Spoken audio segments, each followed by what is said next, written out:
Welcome back everybody to Subnautica. I am Wolf and I'm going to give you a quick guide on where you guys can find the Seamoth and how you could make it with the mobile vehicle bay, because I see a lot of people struggle when it comes to making or even finding some of this stuff in Subnautica, and I'm going to help you beginners out, especially for the beginners out there who are just barely getting into Subnautica or making your very first world, of course. So, let's get started.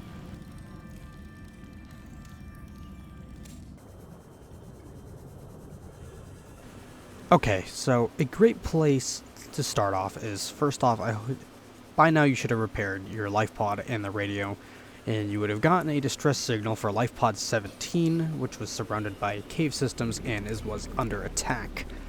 This is also located in the grassy plateaus biome, which is essential for a lot of things. Could have laser cutter fragments, Seamoth fragments, bioreactor fragments, and even scanner room fragments.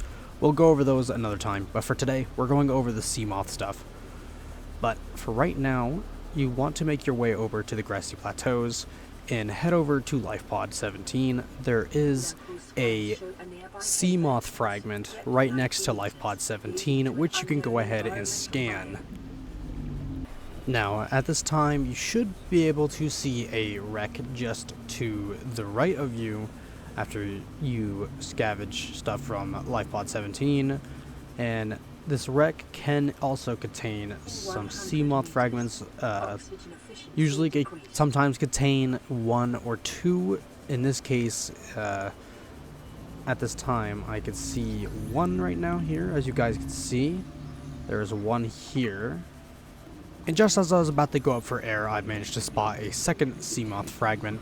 Now you should have unlocked the blueprint for the Seamoth, and now we will move on to the mobile vehicle bay, which you will need to craft the Seamoth. And I'll show you the location where you can find those right now.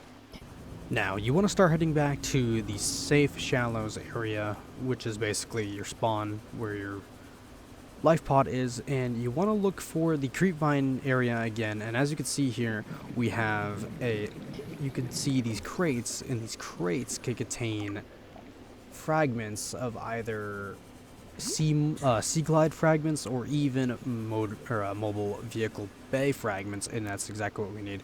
You're going to see some other fragments here, but that's because this is modded, but ignore the modded stuff. I didn't want to disable that for my modded series that I have going on my channel currently.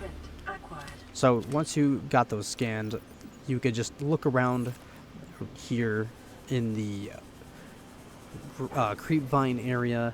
There are a few locations you could check for these creepvine little forests, so I recommend you look through there. That is the best way to get them. You could also find them through wrecks, as I'm going to show here in a moment, and actually we find two in this one wreck. So yeah, now that we have our mobile vehicle bay, we can go ahead and craft it, and I'll get to that here just momentarily here.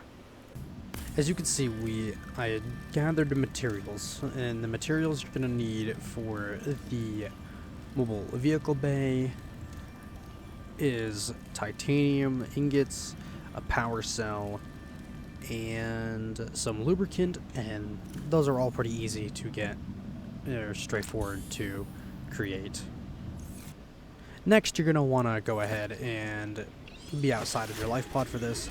Go ahead and make sure you have the mobile vehicle bay in your hand, and basically just let it go, or technically drop it, and it'll deploy. And then you can go up there, figure out the materials you need for the Seamoth, and we'll go ahead and craft that here in a moment.